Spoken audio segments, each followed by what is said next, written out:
आज मैं अब आपको पावर शेयरिंग का लास्ट पॉइंट, जो लास्ट हेडिंग है, वो हम समझा रहे हैं। क्या है? Forms of power sharing. इसके पहले के वीडियो में हमने आपको बताया था कि why power sharing is desirable. Okay, तो पावर शेयरिंग इज डिजायरेबल के दो रीजन हमने आपको बताया था कि prudential reason and moral reason. Okay, इन दोनों तरीके से अगर हम पावर शेयरिंग को देखते हैं तो इसमें जो है, जो सोशल ग्रुप कॉन्फ्लिक्ट होता है और इंस्टेबिलिटी होती है वो कम होता है। आपस में समझदारी से काम लेने से वो कम होता है। और मॉरल, नैतिक तरीके से, नैतिक ढंग से भी, जैसे हमारा स्पिरिट ऑफ डेमोक्रेसी। नैतिक में क्या है? Spirit of democracy. इसमें हम अपनी जो भावना को है उसको अच्छा रखें, अच्छे ढंग से हम व्यवहार करें, अच्छे से लोगों से मिले जुले। तो इस तरह से हमारा जो है नैतिक ढंग से अगर हम पावर शेयरिंग करेंगे तो उसमें लड़ाई झगड़े की भावना कम होती है और आपस में पावर शेयरिंग बहुत अच्छे से हो जाता है।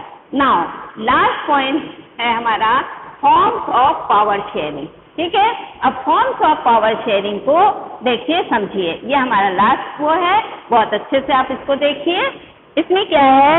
In a democracy people are the source of all political power. ये तो आपको पता ही है। जो डेमोक्रेसी कंट्री है इसमें मेन स्रोत जो है, मेन पावर किसका चलता है? पीपल का। क्योंकि आपको पता है पीपल जो है, हम ही क्या है? गवर्नमेंट को चुनते हैं। हमको इतना पूरा अधिकार होता है कि हम अपने गवर्नमेंट को चुनते हैं। तो वही क्या है? Main source of political power. People rule themselves through the institution of self governance and the everyone including minorities has the voice in the shaping of public policies. यानी हमारी जितनी पब्लिक पॉलिसी के अंतर्गत जो है हम जो काम करते हैं, जितना हमारा इंस्टीट्यूशन का वर्क होता है और जितने हम जहाँ भी जॉब या काम अपना अच्छे ढंग से करते हैं, तो वहाँ पर क्या है होता है कि self governance and the everyone including minorities. हम स्वयं अपना काम अपने ऊपर जो है पूरी हमको इतनी क्षमता दी जाती है या इतना अधिकार दिया जाता है कि हम अपना जो काम करते हैं उसको निश्चलता से, है ना, और ईमानदारी से करते हैं। ये हमें अधिकार रहता है कि कोई हमारे काम को जो है रोक टोक नहीं करता। हम अपने काम को स्वच्छंद ढंग से करते हैं। अब इसको हम और अच्छे ढंग से समझने के लिए, so it follows that the democracy political power should be distributed among many citizens से possible, है ना। many citizens के अंदर इसको क्या है? डिस्ट्रीब्यूट किया गया है ताकि इसको हम और अच्छे ढंग से समझ सके कि पावर शेयरिंग क्या है। In modern democracies power sharing arrangement can take many forms. जैसे फर्स्ट आपका दिया है हॉरिजॉन्टल। देखिए, horizontal distribution of power. Horizontal distributor of power, horizontal means आपको पता ही, आप ज्योग्राफी पढ़े हो, क्षितिज, है ना। हॉरिजॉन्टल किसे कहते हैं? क्षितिज को। तो कह रहे हैं हॉरिजॉन्टल जो है डिस्ट्रीब्यूशन, माने एक क्षितिज से दूसरे क्षितिज तक हम किस तरह से अपने पावर को शेयर कर सकते हैं। Power is share among the different organs of government. अब देखिए, पावर इज शेयर, ये जो पहले भी हम पढ़ा चुके थे कि power is share among different organs of government such as the legislature, executive and judiciary, है ना। डिफरेंट ऑर्गन्स ऑफ गवर्नमेंट में हम पीछे भी समझा चुके हैं कि कौन है आपका? लेजिस्लेचर यानी विधान मंडल, एग्जीक्यूटिव प्रबंधक, जुडिशरी न्यायपालिका। ठीक है, इन तीनों का है। This arrangement is called horizontal distribution of power। अब ये इसीलिए कहा गया एक क्षितिज माने हॉरिजॉन्टल, माने यहाँ से लेकर, कहाँ से लेकर? लेजिस्लेचर से लेकर जुडिशियरी तक जो है हम पावर को किस तरह से शेयर करते हैं। Because it allows different organs of government placed at the same level to exercise different powers। क्योंकि क्या है कि ये जो डिस्ट्रीब्यूशन हम इसको करते हैं, ये किस तरह से जो है सब तीनों विभागों में किस प्रकार से ये बराबर हिस्से में इनका पावर शेयर होता है, ये हम बहुत अच्छे से इसको देख सकते हैं और समझ सकते हैं। Such a separation of power ensures that none of the organs can exercise unlimited power. Each organ checks the other. This results in a balance of power among various institutions. अब देखिए, इसमें अब ये भी अच्छा है कि क्या है कि सच ए सेपरेशन ऑफ पावर, अगर इस तरह से पावर को हम सेपरेशन कर देते हैं, अलग अलग कर देते हैं, जैसे कि लेजिस्लेचर का अलग है, एक्सिक्यूटिव का अलग है एंड जुडिशरी का अलग है, अगर इस तरह से हम सेपरेट कर सकते हैं तो हम क्या देखते हैं कि कैन एक्सरसाइज अनलिमिटेड पावर, माने किसी के पास ऐसा नहीं है कि अनलिमिटेड पावर है, सबके पास पावर सही रहता है और इसको हम आपस में चेक भी कर सकते हैं। देखिए, this result in a balance of power among various institution, ठीक है। Each organ check the other, यानी ईच ऑर्गन यानी कौन, जो लेजिस्लेचर है वो एक्सिक्यूटिव को देख सकता है, एक्सिक्यूटिव जो है वो जुडिशरी को देख सकता है, यानी तीनों आपस में एक दूसरे को चेक कर सकते हैं। इसको इसीलिए इसको balance, check of the balance भी कहा जाता है, ठीक है ना, क्योंकि हम एक दूसरे को आराम से चेक कर सकते हैं कि किसके पास कितना पावर है। कहीं ऐसा तो नहीं एक के पास, एक विभाग के पास बहुत ज्यादा पावर है और दूसरे के पास कुछ भी पावर नहीं है, तो इसलिए इसमें है तीनों में बराबर पावर कर सकते हैं। फॉर एग्जाम्पल, द जजेस are appointed by the executive, ठीक है। जजेस जो है किसके द्वारा अपॉइंटेड होते हैं, एक्सिक्यूटिव माने प्रबंधक के द्वारा, but they can check the functioning of executive और laws made by the legislature, लेकिन बट दे कैन चेक, कौन, जज क्या चेक कर सकता है, फंक्शनिंग ऑफ एक्सिक्यूटिव, जो प्रबंधक के क्या काम है और क्या कानून है, मेड बाय द लेजिस्लेचर, जो लेजिस्लेचर के द्वारा बनाया जाता है, विधानमंडल के द्वारा जो कानून बनाया जाता है, उसका काम बनाया जाता है, उसको जज चेक कर सकता है, जबकि जज अपॉइंटेड किसके द्वारा होता है, एक्सिक्यूटिव के द्वारा। ओके, आया समझ में बेटा? अब सुनिए, आपको ये बहुत अच्छे से हम बता रहे हैं ताकि बड़े अच्छे से आप इसको एक एक चीज को बहुत ध्यान से समझिए। अच्छा, अब देखिए दूसरा है federal government and vertical division of power. Second क्या है, federal government and vertical division of power. इसको देखिए, फेडरल गवर्नमेंट क्या है, power can be shared among the governments at the different levels, a general government for the entire country and governments at the provincial or regional level। यानी आपको पहले भी बताया था एक डिफरेंट लेवल वाला और डिफरेंट ऑर्गेन्स, तो ये डिफरेंट लेवल्स ऑफ गवर्नमेंट, इसमें आपका डिफरेंट लेवल ऑफ गवर्नेंस में सेंटर और यूनियन गवर्नमेंट जैसे और स्टेट गवर्नमेंट, ये इसमें आ जाता है। तो इसमें हम क्या देखते हैं कि power can be shared among governments at the different levels, different levels के रूप से इसमें पावर शेयर किया जाता है। Such a general government for the entire country is usually called federal government. जैसे क्या है कि general government for the entire country माने पूरे कंट्री का, पूरे देश का जो एक मेन गवर्नमेंट होता है उसको क्या कहते हैं हम, कॉल्ड ए फेडरल गवर्नमेंट, यानी हमारा संघीय गवर्नमेंट जो एक मेन केंद्रीय सरकार होता है, ये है। In India we refer to it as the central और यूनियन गवर्नमेंट। जैसे कि भारत में हम क्या देखते हैं, सेंट्रल गवर्नमेंट या यूनियन गवर्नमेंट जिसको कहते हैं, ये है हमारा फेडरल गवर्नमेंट, मेन गवर्नमेंट। आ रहा है ना समझ में बेटा? तो इस तरह से हम क्या देखते हैं कि आपको अच्छे से हम ये बता रहे हैं कि आप अच्छी तरह से इसको समझ लीजिए कि फेडरल गवर्नमेंट जो है मेन है सेंट्रल या यूनियन गवर्नमेंट, ये है हमारा federal government. This system is not followed in all countries. कह रहे हैं ये सिस्टम सभी कंट्रीज में फॉलो नहीं होता है।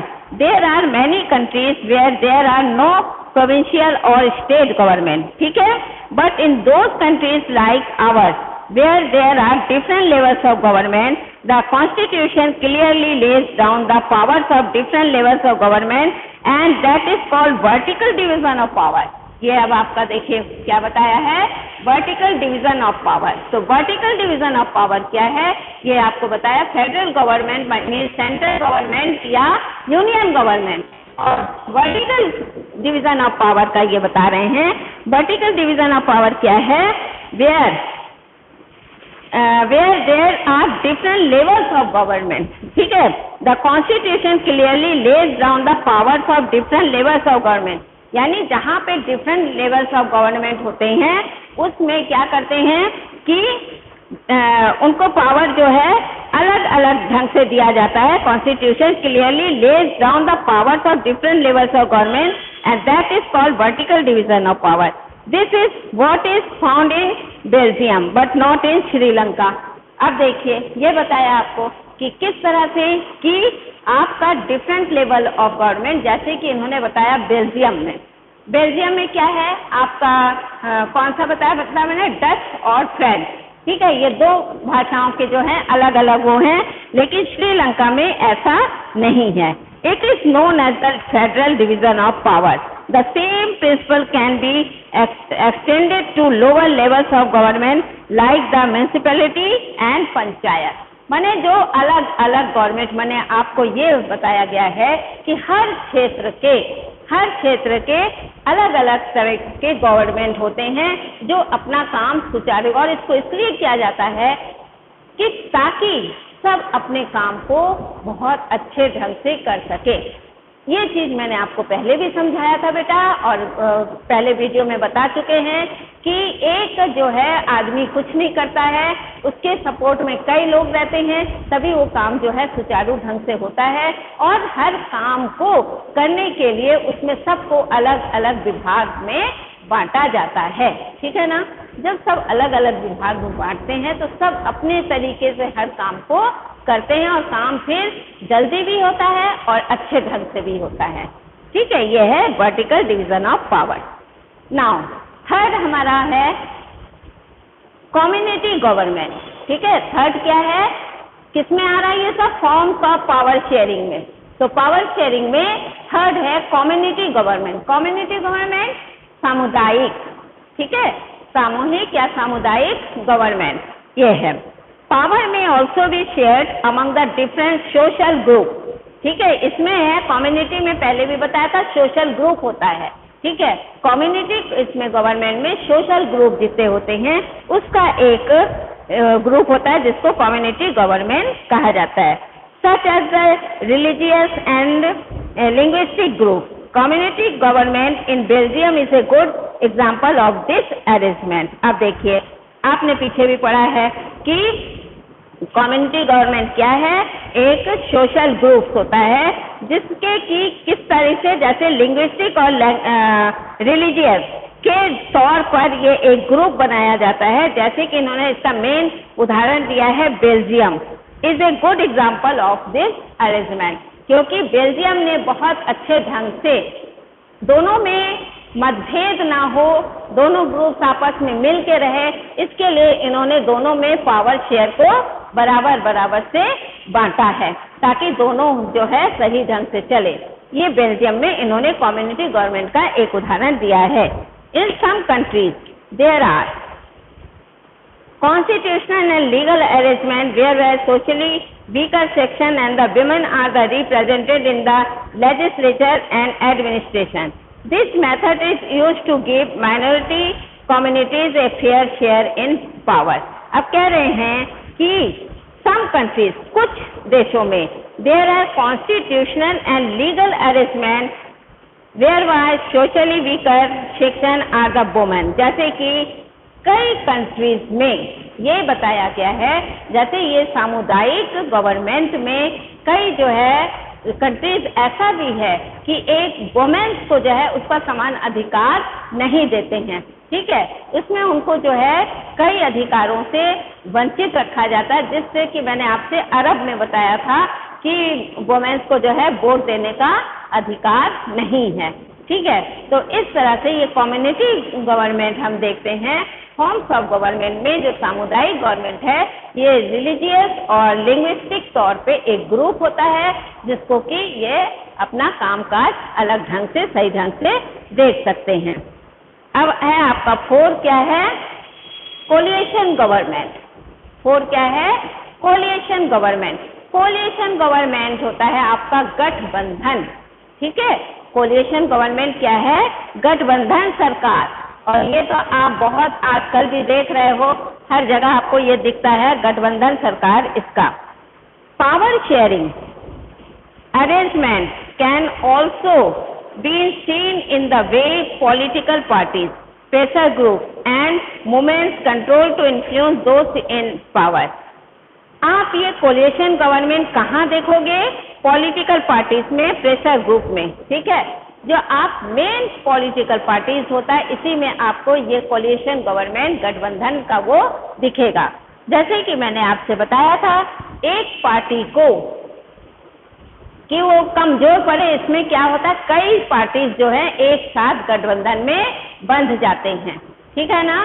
जैसे कि आपको बीजेपी एक पार्टी है, अब अगर बीजेपी का पावर ज्यादा है इस समय, देखते हैं अगर बीजेपी का पार्टी ज्यादा है, उसका पावर है, तो उसके पावर को कम करने के लिए कई जो पार्टीज है आपस में गठबंधन कर देती है, आपस में गठबंधन करती है ताकि कि इसके पावर को कम किया जाए, ठीक है। तो इस तरह से ये कोलिएशन गवर्नमेंट होता है, जो गठबंधन सरकार होती है, इस अपना काम इस ढंग से ये करती है। In democracy, power is shared among the different political parties that represent different ideologies and the social group. Sometimes this kind of sharing can be direct when 2 or more parties form an alliance for the contest election. If their alliance is the elected, they form a coalition government and thus share power. अब देखिए, जैसे कि ये बढ़ जाता, देखिए coalition government में सामुदायिक ढंग से, जिसको हम कहेंगे गठबंधन ढंग से, ये अगर जीत जाते हैं तो इसमें क्या होता है, क्योंकि इसमें कई पार्टीज हैं, कई लोग इसमें जुड़े हैं, तो इनका पावर शेयर फिर कैसे हो। अगर एक साथ कई लोग हैं, मान लीजिए जैसे कांग्रेस हुआ और सापा हुआ और भाजपा हुआ, कई और ऐसे जेडीयू है, कई पार्टीज अगर समझो एक गठबंधन बना ले, अगर एक गठबंधन ये हो जाए और ये जीत जाए तो फिर इनका पावर शेयरिंग कैसे होगा, ये फिर आपको बहुत बड़ा प्रश्न चिन्ह हो जाता है। क्योंकि कभी कभी ऐसा होता है कि इसमें अगर ये जीत जाते हैं तो कोई एक पार्टी जो है वो सब पर अपना अधिकार जमाने की कोशिश करता है, ठीक है। तो इसमें ऐसा हो जाता है कि फिर इनका जो है ये गठबंधन कमजोर पड़ जाता है, पावर शेयर ठीक से नहीं हो पाता। अगर इन्होंने बराबर से जितने पार्टी एक साथ गठबंधन हुए, अगर इन चारों पांचों जो एक साथ हुए, इनको अगर बराबर पावर शेयर का अधिकार दिया जाता है तब तो वहाँ पे ठीक है। आपने कभी ये देखा भी है और हम देख भी रहे हैं कि अक्सर ऐसे है कि ये गठबंधन में बन जाते हैं, लेकिन फिर इस पावर शेयर अगर इनमें बराबर से या सही ढंग से नहीं होता तो वो उससे अपना अलग कर देते, उस पार्टी को वो छोड़कर फिर दूसरे पार्टी में चले जाते हैं, क्योंकि उनको पावर शेयर जो है ठीक से नहीं किया जा रहा है। तो ये समझ रहे हैं आप कि किस तरह से गठबंधन जो है सरकार भी कैसे अपना काम करती है। अब लास्ट आपका है डिफरेंट इंटरेस्ट ग्रुप। कौन सा है, फॉर्म्स ऑफ पावर शेयरिंग में लास्ट है डिफरेंट इंटरेस्ट ग्रुप। अब डिफरेंट इंटरेस्ट ग्रुप में क्या है, in a democracy we find the interest group like traders, businessmen, industrialists, farmers and industrial workers. They also have a share in the governmental power through the participation in the governmental committees or the bringing the influence on the decision making process. अब देखिए different interest group, इसमें कई लोग जो हैं अपना group में इकट्ठा होते हैं। तो कौन कौन से कह रहे हैं इसमें, ट्रेडर्स व्यापारी, बिजनेसमैन, इंडस्ट्रियलिस्ट जितने वर्कर होते हैं, फार्मर और इंडस्ट्रियल वर्कर्स, ये सब एक साथ मिलकर एक डिफरेंट अलग तरह से अपना ग्रुप बनाते हैं। अब इनका क्या है, they also have a share governmental power. अब ये जो ग्रुप है जिसका बताया डिफरेंट ग्रुप, ये सब आपस में क्या करते हैं, गवर्नमेंटल पावर को शेयर करते हैं। ठीक है, इंडस्ट्रियल ग्रुप है, फार्मर है, बिजनेसमैन है, इन सब का इन्होंने एक ग्रुप बनाया और इन सब का यह है कि ये जो गवर्नमेंट पावर होता है इनमें बराबर ढंग से शेयर होता है। Through the participation in the governmental committees or the bringing influence the decision making process। अब इसमें ये है, अब डिफरेंट इंटरेस्ट में कई, जैसे बताया मैंने, ट्रेडर्स है, बिजनेसमैन है, फार्मर है और इंडस्ट्रियलिस्ट हैं। अगर ये सब हैं तो इनका एक जैसे डिसीजन होता है, ये डिसीजन इन सबको एक समान से मानना है, सबकी डिसीजन अलग अलग नहीं होना चाहिए, इन सब का एक मत हो, तभी क्या होता है कि पावर शेयर जो होता है इनमें बहुत अच्छे ढंग से होता है। समझ में आया? तो ये हमारा लेसन यहाँ पे आज फिनिश होता है। ठीक है बेटा, ये आपका लास्ट पॉइंट था, फॉर्म्स ऑफ पावर शेयरिंग। ये उम्मीद करते हैं आपको पावर शेयर बहुत अच्छे से समझ में आया है। आप वीडियो को शुरू से लेके अंत तक जो है उसको बहुत अच्छे से देखिए और समझिए, आपको पूरा अच्छे से समझ में आएगा। Okay, thank you.